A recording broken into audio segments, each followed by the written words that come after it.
नमस्ते, सदावत्सले मातृभूमि, जय हिंद दोस्तों। दिन भर क्या रहा स्पेस डिफेंस और इंटरनेशनल गलियारे से इस वीडियो में एक एक करके जान लेते हैं। पहली अपडेट डीआरडीओ से आ रही है। दोस्तों, डीआरडीओ की योजना है कि Astra mark 1 air to air missile का ट्रायल अपग्रेडेड सीकर के साथ किया जाएगा, जो कि इस मिसाइल की परफॉर्मेंस को काफी बढ़ा देगी और साथ ही इसके वजन को थोड़ा हल्का कर देगी। आपको बता दें कि अस्त्रा मार्क 1 मिसाइल का आईएसआर रडार सीकर के साथ फैब्रिकेशन शुरू हो चुका है, जिसका टेस्ट 2023 में शुरू होगा और 2024 तक ये उत्पादन के लिए तैयार हो जाएगी। आईएसआर सीकर से लैस ये मिसाइल बेहद प्रभावशाली होगी और ये मिसाइल टारगेट को काफी तेजी से पकड़ सकती है। आईएसआर सीकर काफी कॉम्पैक्ट और हल्का होगा, साथ ही ये ज्यादा रिलायबल भी होगी।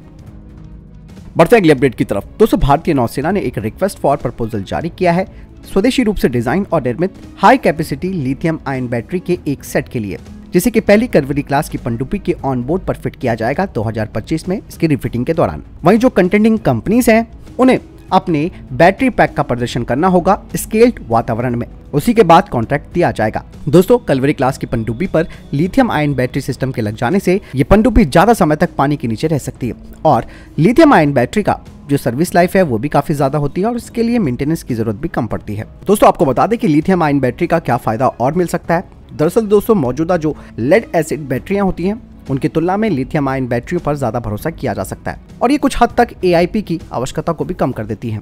साथ ही पनडुब्बी का जो इंड्योरेंस टाइम है उसमें भी सुधार होता है। इसके अलावा दोस्तों, लिथियम आयन बैटरी के लग जाने से पनडुब्बियों की स्पीड में भी सुधार होता है। दोस्तों, आपको मैं बताना चाहूंगा कि जापान ने दुनिया की पहली पनडुब्बी ऑरियो को शामिल किया है, जो लेड एसिड यूनिट के स्थान पर लिथियम आयन बैटरियों का इस्तेमाल करती है। जापान ने 2002 में पनडुब्बियों के लिए लिथियम आयन बैटरी पर रिसर्च करना शुरू कर दिया था और अक्टूबर में जापान ने 7 पनडुब्बियों की क्लास का पहला जहाज लॉन्च किया था, जो कि लिथियम आयन बैटरी का इस्तेमाल कर रहा है। इसके अलावा दक्षिण कोरिया की मीडिया ने भी बताया कि 2026 तक लिथियम आयन बैटरी से लैस एक पनडुब्बी को वो भी शामिल कर रहे हैं। यही दोस्तों, चाइना की कंपनियां भी पनडुब्बियों के लिए लिथियम आयन बैटरी को विकसित करने के लिए काम कर रही हैं। बढ़ते अगली अपडेट की तरफ। दोस्तों, रक्षा मंत्री राजनाथ सिंह 27 दिसंबर को बीआरओ की बुनियादी ढांचा परियोजनाओं का उद्घाटन करेंगे।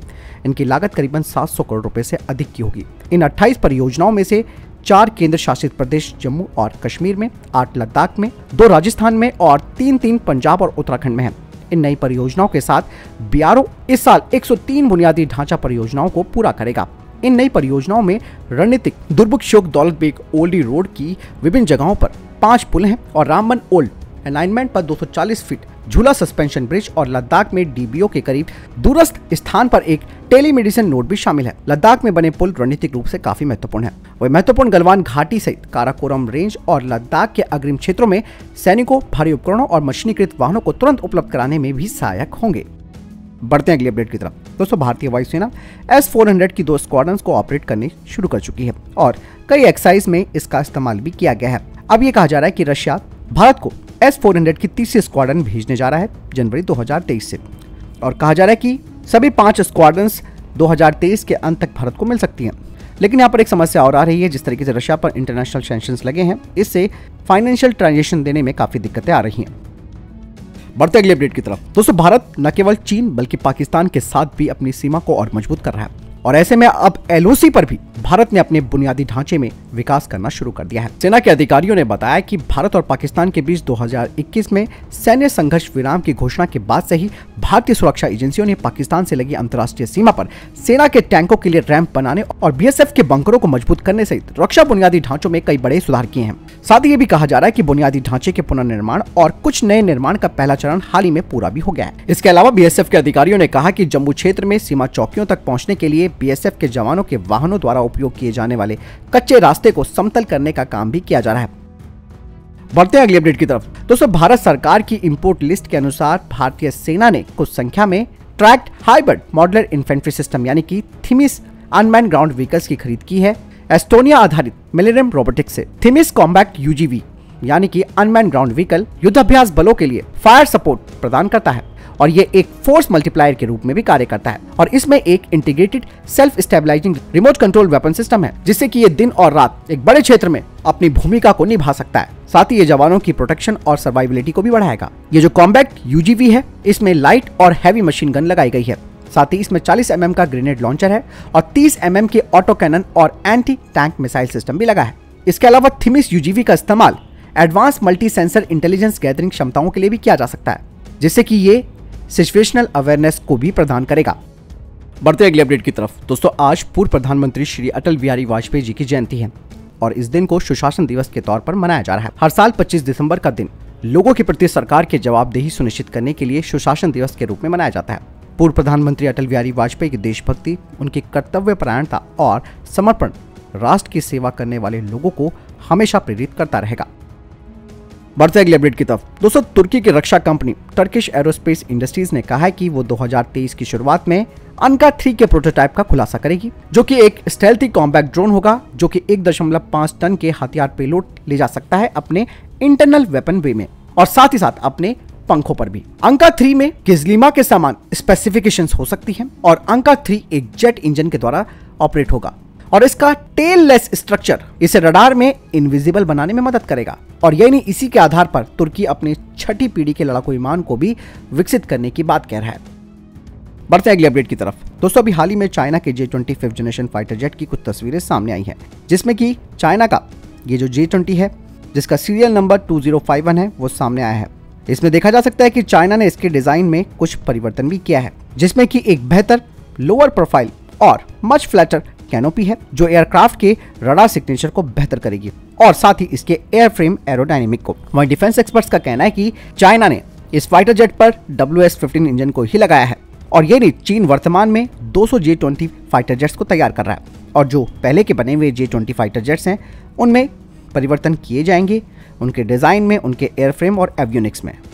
बढ़ते अगले अपडेट की तरफ जो कि LAC से आ रही है। चाइना के विदेश मंत्री वांग यी ने कहा कि उनका देश भारत के साथ द्विपक्षीय संबंधों को बेहतर बनाना चाहता है। दोस्तों चाइना के विदेश मंत्री का यह बयान 9 दिसंबर को अरुणाचल प्रदेश के तवांग में हुए भारत और चीन की सेनाओं के बीच टकराव के बाद आया है। वांग यी ने कहा कि भारत और चाइना ने सैन्य और राजनीतिक माध्यमों से संपर्क बरकरार रखा है। दोनों देश सीमाई इलाकों पर शांति और स्थिरता के लिए प्रतिबद्ध हैं।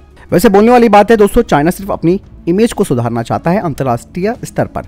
हकीकत वो भी जानता है और हम भी जानते हैं कि चाइना LAC पर वाकई में कर क्या रहा है और किस तरीके से वो भारत को उकसावे वाली कार्रवाई करने के लिए मजबूर करता है। इंफ्रास्ट्रक्चर चाइना ने LAC के पास काफी मजबूत किया है, तो चीजें ये दिखाती हैं कि चाइना का जो दिखावे वाला चेहरा है वो सिर्फ अपनी छवि को अंतर्राष्ट्रीय स्तर पर अच्छा बनाने की है, लेकिन हकीकत उससे कोसों दूर है। बढ़ते अगले अपडेट की तरफ। दोस्तों नेपाल में पिछले महीने चुनाव हुए। अब प्रधानमंत्री पद के लिए पुष्प कमल दहल ने राष्ट्रपति को आवेदन दिया है। कहा यह जा रहा है कि 6 पार्टियों ने अपना समर्थन उन्हें दिया है। ऐसे में ये सत्ता परिवर्तन देखने को यहाँ पर मिल रहा है। इससे पहले राष्ट्रपति विद्या देवी भंडारी ने 18 दिसंबर को सरकार बनाने के लिए अल्टीमेटम दिया था। इस दौरान प्रधानमंत्री शेर बहादुर देवा ने सहयोगी दल के नेता पुष्प कमल दहल प्रचंड को बनाने की कोशिश की। उन्होंने सत्ता बंटवारे का प्रस्ताव भी दिया था। हालांकि इस नोटिस के करीब 7 दिन के बाद पुष्प कमल दहल ने अपनी उम्मीदवारी के लिए राष्ट्रपति के साथ मुलाकात की है।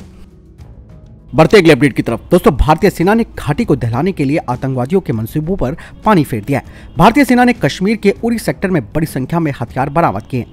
बारामूला में सेना के एक शीर्ष अधिकारी ने बताया कि वर्तमान में जम्मू कश्मीर में बहुत कम आतंकी सक्रिय हैं। सेना के कमांडिंग ऑफिसर ने कहा कि 24 दिसंबर की सुबह खोज अभियान चलाया गया, जिसमें कि 8 AK-74 राइफल, 24 मैगजीन, 560 जिंदा कारतूस, चीनी पिस्तौल, 24 मैगजीन, 244 जिंदा कारतूस, 9 चीनी और 5 पाकिस्तानी ग्रेनेड मिले हैं, लेकिन सेना ने इनकी सारी कोशिशों पर पानी फेर दिया।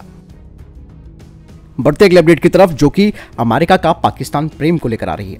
दोस्तों अमेरिका ने एक बार फिर से पाकिस्तान को फंडिंग देने का ऐलान किया है, लेकिन इस बार पाकिस्तान को अफगान सीमा पर सुरक्षा बढ़ाने को लेकर करोड़ों अमेरिकी डॉलर दिए जा सकते हैं। दरअसल अमेरिका ने यह बात कही है कि अफगानिस्तानी सीमा से पाकिस्तान में आतंकी हमले काफी बढ़ रहे हैं। ये सुरक्षा को लेकर एक गंभीर विषय बन चुका है। इसे रोकने के लिए वो पाकिस्तान के साथ साझेदारी बढ़ाने के लिए तैयार है। वहीं पाकिस्तानी विदेश मंत्री बिलावल भुट्टो जरदारी ने कहा कि अमेरिका ने नए बजट में पाकिस्तान की सीमा सुरक्षा के लिए आर्थिक मदद के विशेष प्रबंधन भी किए हैं। अब इस बात से आप अंदाजा लगा सकते हैं कि जो बाइडन पाकिस्तान को दशकों से बंद फंडिंग को फिर से शुरू करने जा रहे हैं। और आपको मालूम है कि इससे पहले F-16 लड़ाकू विमानों के अपग्रेडेशन के लिए करोड़ों डॉलर का स्पेशल पैकेज भी पाकिस्तान को दिया गया है। साफ तौर पर यह भी बात आप समझ सकते हैं कि ये जो नई आर्थिक मदद है वो पाकिस्तानी सेना के लिए होगी और इसे अफगान सीमा पर सुरक्षा बढ़ाने के नाम पर दिया जा रहा है। लेकिन दोस्तों इन अमेरिकी पैसों से पाकिस्तानी सेना की ताकत बढ़ जाएगी और दुनिया जानती है कि दोस्तों पाकिस्तान को दी जाने वाली आर्थिक मदद भारत के खिलाफ ही इस्तेमाल होगी। दोस्तों पाकिस्तान अफगान सीमा पर दिखावे के लिए कुछ भी करवा सकता है,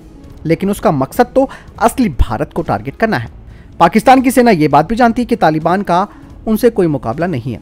ऐसे में वो इन पैसों का इस्तेमाल भारत के खिलाफ आतंकवाद फैलाने और सीमा पर पाकिस्तानी सेना को मजबूत करने के लिए करने वाली है, करेगी और विदेशी हथियारों को खरीदेगी।